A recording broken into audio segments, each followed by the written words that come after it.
ഇന്ന് പ്രധാനമായും എനിക്ക് പറയാനുള്ള ഒരു വിഷയം നിങ്ങൾക്ക് എല്ലാവർക്കും അറിയാം. നമ്മൾ പലപ്പോഴും പറഞ്ഞ വിഷയമാണ്. അച്ഛന്മാരും പാതിരിമാരും ഒക്കെ തൽക്കാലം വിശ്രമിക്കട്ടെ. നിങ്ങൾ ഒരു പോസ്റ്റ് കണ്ടിരുന്നോ? ഒരു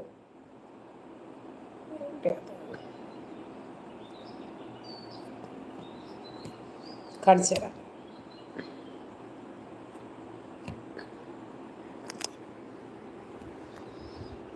ഇത് കണ്ടോ? മദ്രസ അധ്യാപകർക്ക് ഭവന വായ്പ 5 ലക്ഷമാക്കും. കേരള മദ്രസ അധ്യാപക ക്ഷേമനിധി അംഗങ്ങൾക്ക് സംസ്ഥാന ന്യൂനപക്ഷ ധനകാര്യ കോർപ്പറേഷൻ വഴി നൽകുന്ന പലിശരഹിത ഭവന വായ്പ 5 ലക്ഷം രൂപയാക്കി വർദ്ധിപ്പിക്കും എന്ന് മന്ത്രി വി അബ്ദുറഹ്മാൻ അറിയിച്ചു. കണ്ടല്ലോ, നമ്മളിനി വെറുതെ പറയുവാണ് എന്നിവർ പറയും. ഇനി ഇതിന്റെ വാർത്ത കൂടി നമുക്ക് നോക്കാം. നോക്കോ,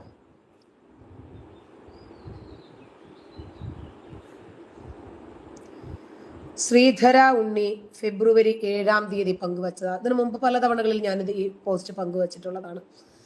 മദ്രസ ക്ഷേമനിധി ബോർഡിന്റെ ആകെയുള്ള മാസവിഹിതം എന്ന് പറയുന്നത് 100 രൂപ മാത്രമാണ്. ഒരു മദ്രസ അധ്യാപകൻ 50 രൂപയും മദ്രസ മാനേജ്മെന്റ് 50 രൂപയും ഇട്ടിട്ട് 100 രൂപയാണ് മാസ വരിസംഖ്യയായി അടയ്ക്കേണ്ടത്. കേവലം 5 വർഷം മാത്രം അടച്ചാൽ മതിയാകും ഈ തുക.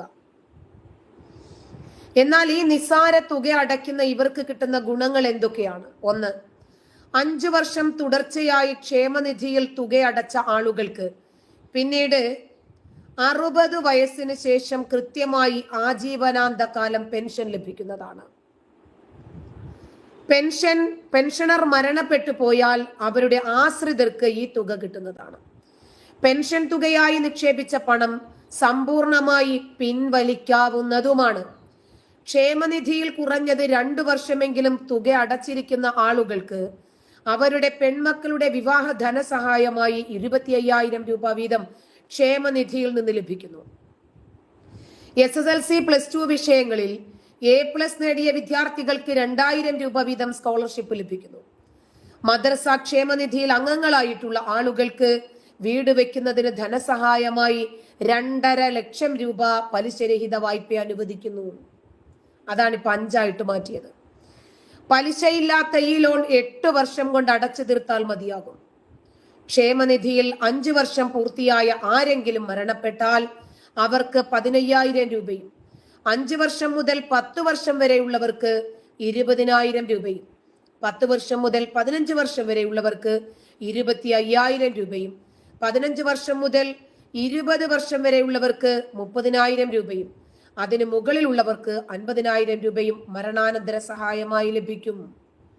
ഇതിനു പുറമെ സംസ്കാര ചടങ്ങുകൾക്കായി ആശ്രിതർക്ക് 3,000 രൂപ മുതൽ 5,000 രൂപ വരെ വേറെയും ലഭിക്കും. ഗുരുതരമായ രോഗം ബാധിച്ചവർക്ക് ചികിത്സാ ധനസഹായമായി 25,000 രൂപയും താരതമ്യേന കുറഞ്ഞ രോഗങ്ങൾക്ക് 5,000 രൂപയും ധനസഹായം ലഭിക്കും.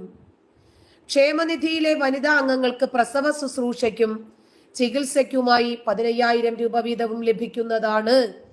കേവലം 100 രൂപ വീതം 5 വർഷത്തേക്ക് മാസം അടച്ചു കഴിഞ്ഞാൽ എങ്ങനെയാണ് ഇത്രയും ഭീമമായ തുക ആജീവനാന്തകാലം പെൻഷനായിട്ടും മറ്റു ധനസഹായമായിട്ടും നൽകാൻ പറ്റുന്നത് എന്നുള്ളതാണ് ഒരു സാമാന്യ യുക്തിയുള്ള ഒരു ചോദ്യമാണ്. അതുകൊണ്ട് തന്നെ സർക്കാർ ഉത്തരവിൽ പറഞ്ഞിരിക്കുന്ന 4-ാം അനുച്ഛേദത്തിലെ കോർപ്പസ് ഫണ്ടാണ് ഇതിന്റെയൊക്കെ പ്രധാന ആധാരം. ഈ കോർപ്പസ് ഫണ്ട് മദ്രസകൾക്ക് കൊടുക്കുന്നത് സർക്കാരാണ് എന്നതും അത് സർക്കാർ ഉത്തരവ് പ്രകാരം നിയമവിധേയവുമാണ്. പക്ഷേ പ്രത്യക്ഷത്തിൽ ഇത് ചോദ്യം ചെയ്യപ്പെടാതെ ഇരിക്കാനും അത്തരം ചോദ്യങ്ങൾക്ക് പ്രതിരോധം തീർക്കാനും വേണ്ടിയായിട്ടാണ് 50 രൂപ വീതമുള്ള ഒരു നിക്ഷേപം വെച്ച് ഒരു ക്ഷേമനിധി തട്ടിക്കൂട്ടിയിരിക്കുന്നത്. അതുകൊണ്ട് തന്നെ എന്ത് ചോദ്യങ്ങൾ ഉയർന്നാലും ഇതൊന്നും കൊടുക്കുന്നത് സർക്കാരല്ല, മദ്രസ ക്ഷേമനിധിയാണ് എന്ന് പറഞ്ഞ് തടി തപ്പുകയും ചെയ്യാം. സൺഡേ സ്കൂളിൽ പഠിപ്പിക്കുന്ന അധ്യാപകർക്കും ഭഗവത്ഗീത പഠിപ്പിക്കുന്ന ഗുരുക്കന്മാർക്കും ഒന്നും ലഭിക്കാത്ത ഒരു പ്രത്യേക പെൻഷൻ പരിരക്ഷയും ക്ഷേമനിധിയും എങ്ങനെയാണ് മുസ്ലിം മതം പഠിപ്പിക്കുവാനും പ്രചരിപ്പിക്കുവാനും മാത്രം നിയുക്തമാക്കപ്പെട്ടിരിക്കുന്ന മദ്രസാധ്യാപകർക്ക് ലഭിക്കുന്നത്? ഒരു സെക്യുലർ ഭരണഘടനയുള്ള രാജ്യത്ത് ഇത് നീതിയുക്തമാണോ? നമ്മളിപ്പോ അത് ആരോട് ചോദിക്കാനാ? ട്രോൾ കിങ് വരും, വരാതിരിക്കില്ല. നമ്മളെ 4 തന്തയ്ക്ക് വിളിക്കാൻ വേണ്ടിയിട്ടെങ്കിലും അവര് വരും. അവർക്ക് വന്നേ പറ്റത്തുള്ളൂ. കാരണം ഇവിടെ എന്താ പറയുന്നതെന്നെങ്കിലും ഒന്ന് അറിയണ്ടേ. ഇത് ഇനി ഇവർക്ക് നിഷേധിക്കാൻ പറ്റും. ഇവര് പറയുന്നു നമ്മൾ വെറുതെ പറയുന്നതാണ്, കാലാകാലങ്ങളായി മദ്രസകൾക്ക് ഫണ്ട് ലഭിക്കുന്നു എന്ന് വെറുതെ പറയുവാണെന്ന് പറഞ്ഞു. ഇതേതെങ്കിലും ഒന്ന് ഇവരിതിനെ റിജക്റ്റ് ചെയ്ത് മുന്നോട്ട് വരട്ടെ. ഇങ്ങനെ ഒരു സംഭവം ഇല്ല എന്ന് പറഞ്ഞ് ഇവര് രംഗത്ത് വരുന്നത് വരെ ഇത് ശരിയാണോ? ഒരു പ്രത്യേക മതം പഠിപ്പിക്കുന്നതിന് വേണ്ടി മാത്രം സർക്കാരിന്റെ ഖജനാവിൽ നിന്നും ഫണ്ട് ഒഴുകുക എന്ന് പറഞ്ഞാൽ എങ്ങനെയാണ് നമുക്കിത് അംഗീകരിക്കാൻ കഴിയുന്നത്? ആലോചിച്ചു നോക്കണം. ഇവർക്ക് മാത്രമേ ഇതെല്ലാം ഉള്ളൂ. ന്യൂനപക്ഷമാണെന്ന് പറഞ്ഞ് ഇവര് സാധാരണക്കാരനെ പറ്റിച്ച്, ശരിക്കു പറഞ്ഞാൽ ഇസ്ലാം എന്ന മതത്തെ മാത്രം വളർത്തിക്കൊണ്ടുവരികയല്ലേ. നോക്ക്, മാസം 50 രൂപ വീതം ഇട്ടാൽ നമുക്ക് ഒന്ന് കാൽക്കുലേറ്റ് ചെയ്യാൻ പറ്റില്ലേ? 30 വർഷം ഇവരിട്ടാൽ പോലും എത്ര രൂപയാകുമെന്ന് നമുക്കറിയാം. ഇവര് നൽകുന്ന ഒരു പെൻഷന് പോലും അത് മതിയാകില്ല. ഇത്തരം നിസാര തുകയടയ്ക്കുന്ന ഇവർക്ക് കിട്ടുന്ന എണ്ണമറ്റ ഫണ്ടുകൾ ഇപ്പൊ 5 വർഷം ഇവരടച്ചാൽ നമുക്ക് എത്ര രൂപ കിട്ടുമെന്ന് അറിയാമല്ലോ? 50 × 12 മാസം എത്ര രൂപയായി? 600 രൂപ. ഈ 600 രൂപ എത്ര വർഷമാണ് ഇവർ അടയ്ക്കുന്നത്? 5 വർഷം. നിസാര തുകയെ വരുന്നുള്ളൂ. ഈ നിസാര തുക അടയ്ക്കുന്ന ഇവർക്ക് പിന്നീട് 60 വയസ്സ് കഴിഞ്ഞാൽ ആജീവനാന്തകാലം സർക്കാർ കൊടുക്കുന്ന പണം എവിടെ നിന്നാണ് എന്ന് ഇവർ പറയണ്ടേ? പെൻഷനർ മരണപ്പെട്ടു പോയാൽ ആശ്രിതർക്ക് കിട്ടുകയാണ് ഈ പണം. തന്നെയുമല്ല, ഇവർ ഇതുവരെ അടച്ച ഈ പെൻഷൻ പൈസ മുഴുവനും ഇവർക്ക് പിൻവലിക്കാനും അവകാശമുണ്ട് എന്ന് പറയുമ്പോൾ പിന്നെ എവിടെ നിന്ന് എടുത്തിട്ടാണ് ഈ പ്രത്യേകമായിട്ടുള്ള ഫണ്ടുകൾ എന്ന് പറഞ്ഞ് ഇവര് പണം ഇങ്ങനെ എണ്ണിക്കൊടുക്കുന്നത്?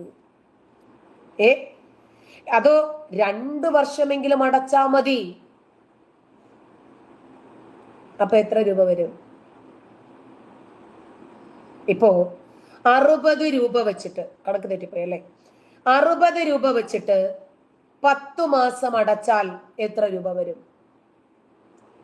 അതിനകത്ത് 120 രൂപയും കൂടെ കൂട്ടിയാൽ പോരെ? 2 മാസം കൂടി ആകാൻ 12 മാസം, 1 വർഷം.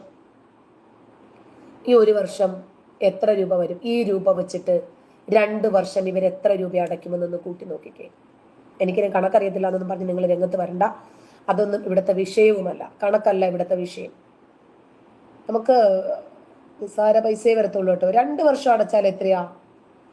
ഏതെങ്കിലും ഒരു ഫണ്ടിനുള്ള പണം പോലും ആകുന്നില്ല എന്നുള്ളതാണ് സത്യം.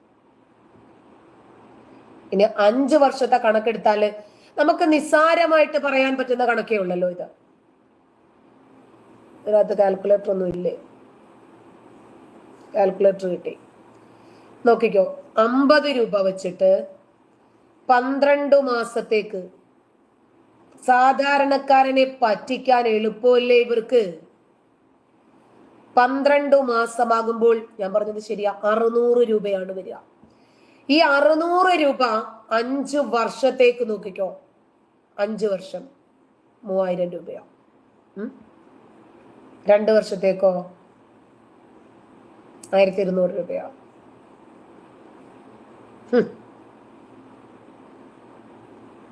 എന്ത് പെട്ടെന്നാണ് ഇപ്പൊ സാധാരണക്കാരനെ പറഞ്ഞിവര് പറ്റിക്കുന്നത് എന്ന് ആലോചിച്ച് നോക്കേ.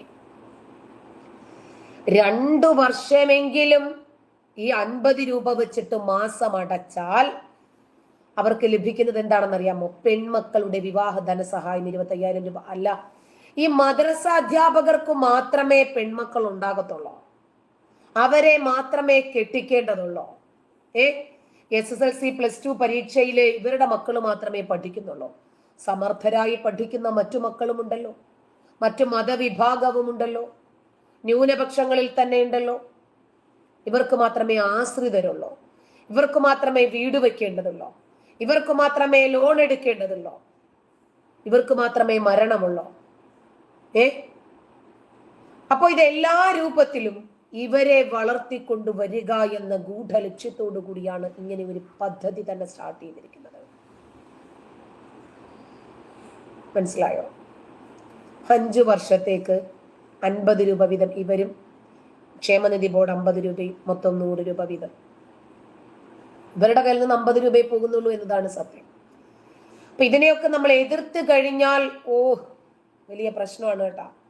ഇവരങ്ങോട്ട് അംഗീകരിച്ചു തരില്ല. ഇവരുടെ അംഗീകാരം ആർക്കാ വേണ്ടത്? വലിയൊരു സർക്കുലർ വന്നിട്ടുണ്ട്, ഞാനത് കാണിച്ചു തരാം.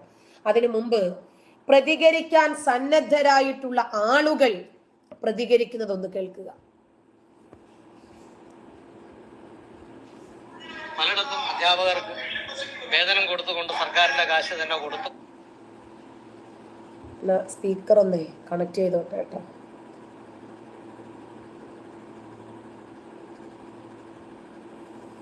ഓക്കെ.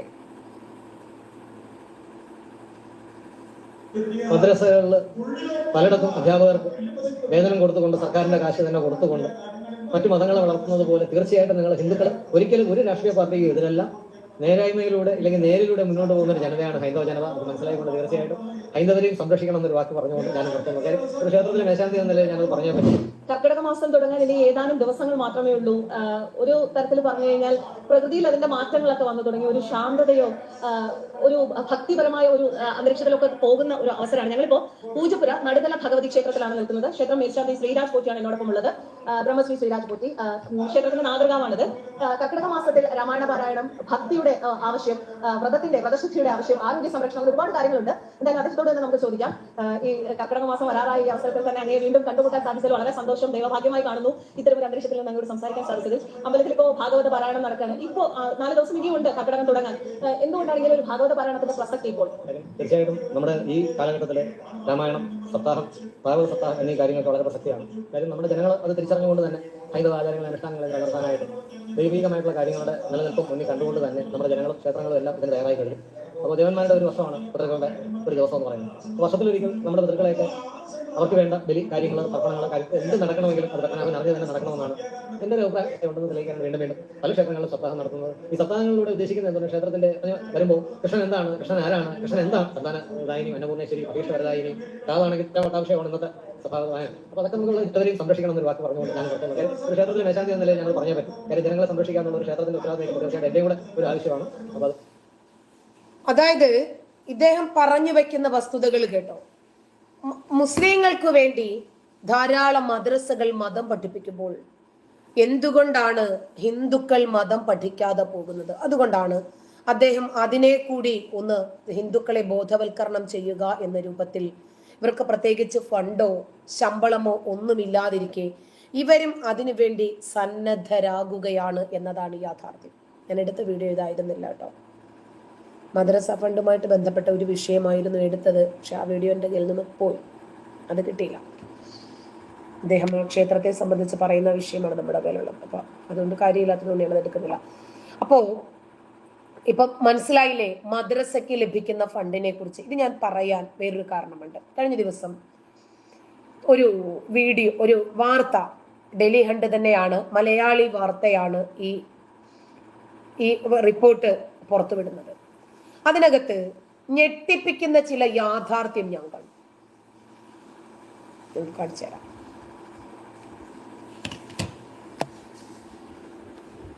ഇത് കണ്ടോ? അച്ഛന്മാരെ പറ്റിച്ച് പിണറായി ലക്ഷങ്ങൾ മദ്രസകളിലേക്ക്, മരുമോനെ ഭദ്രമാക്കാൻ അടാർ നീക്കം. ഒരു വലിയ ആർട്ടിക്കിളാണ് അവര് നമുക്ക് വേണ്ടിയിട്ട് എഴുതിയിരിക്കുന്നത്. കാരണം ഈ സത്യം എന്താണ് എന്ന് ഇനിയെങ്കിലും ജനങ്ങൾ തിരിച്ചറിയണം. ഇപ്പോഴും മദ്രസയ്ക്ക് ഫണ്ട് നൽകുന്നില്ല എന്ന് പറയുമ്പോൾ മദ്രസയ്ക്ക് ഫണ്ട് നൽകുന്നുണ്ട് എന്ന തെളിവടക്കം നമുക്ക് തെളിയിക്കേണ്ടി വരുന്നു. സംസ്ഥാന ന്യൂനപക്ഷ വികസന ധനകാര്യ കോർപ്പറേഷനെ ഉപയോഗിച്ച് ന്യൂനപക്ഷ മന്ത്രി നടത്തിയ സ്വജന പ്രീണനമാണ് ഇതിലൂടെ വിവാദമാകുന്നത്.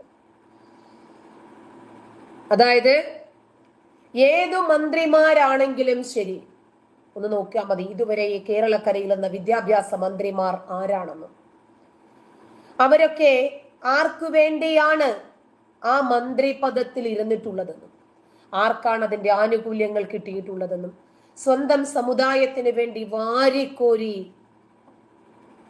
ആനുകൂല്യങ്ങൾ കൊടുത്തതും നമുക്ക് കാണാൻ പറ്റും. ഇപ്പോ 2026 മന്ത്രി മുഹമ്മദ് റിയാസിന്റെ നില ഭദ്രമാക്കുന്നതിന് മുന്നോടിയായി മുഖ്യമന്ത്രി പിണറായി വിജയന്റെ നേതൃത്വത്തിൽ ആസൂത്രണം ചെയ്ത മദ്രസയ്ക്ക് വേണ്ടിയിട്ടുള്ള ഒരു പദ്ധതിയാണ് വ്യാപകമായ പ്രതിഷേധത്തിന് കാരണമായിരിക്കുന്നത്. വിവിധ വാർത്താ റിപ്പോർട്ടുകൾ പ്രകാരം കേരളത്തിൽ ഒട്ടേറെ മദ്രസകളുണ്ട്. കൃത്യമായ കണക്കുണ്ടോ? ഇല്ല. അസമിലെ മുഖ്യമന്ത്രി ബിശ്വ ശർമ്മയ്ക്ക് അറിയാം അസമിൽ നിയമാനുസൃതമായി എത്ര മദ്രസകൾ ഉണ്ടെന്നും അനധികൃതമായി എത്ര മദ്രസകൾ ഉണ്ടെന്നും. UP മുഖ്യമന്ത്രി യോഗി ആദിത്യനാഥിന് അറിയാം UPയിൽ എത്ര മദ്രസകൾക്കാണ് സർക്കാർ വഴി ആനുകൂല്യങ്ങൾ നൽകുന്നത്, എത്ര മദ്രസകൾക്കാണ് നൽകാത്തത്. പക്ഷേ കേരള മുഖ്യമന്ത്രിക്ക് മാത്രം അറിയില്ല. കാരണം മുഖ്യമന്ത്രിക്ക് അതിന്റെ ഒന്നും പിന്നാലെ പോകാൻ ഒരു നേരമില്ല. എപ്പോഴും AI ക്യാമറയൊക്കെ വെച്ചപ്പോൾ ഏത് ജില്ലകൾക്കാണ് കൂടുതലെന്ന് നമ്മൾ കണ്ടതല്ലേ. ആരെ സഹായിക്കുന്നതിന് വേണ്ടിയാണെന്നും ആരുടെ തല ആ ക്യാമറയ്ക്കകത്ത് പെടാതിരിക്കുന്നതിന് വേണ്ടിയാണെന്നും നമുക്കറിയുന്ന വസ്തുതകളാണ്. അതുകൊണ്ട് നമ്മന്റെ മരുമോന്റെ ടീമിനെ വേദനിപ്പിക്കുന്ന അവരുടെ മതവികാരത്തിന് മങ്ങലേൽപ്പിക്കുന്ന ഒരു റിപ്പോർട്ടിനും ഒരു കാരണവശാലും നമ്മുടെ മുഖ്യൻ നിൽക്കില്ല എന്നത് നമുക്കറിയുന്ന വസ്തുതയാണ്. ഓക്കെ, 2021 ജൂലൈ 28 മുഖ്യമന്ത്രി പിണറായി വിജയൻ പറഞ്ഞത് മദ്രസ ക്ഷേമനിധി ഉണ്ടെന്നും ഇതിൽ 23,809 മദ്രസ അധ്യാപകർ അംഗങ്ങളാണ് എന്നുമാണ്. 23,803 മദ്രസ അധ്യാപകർ.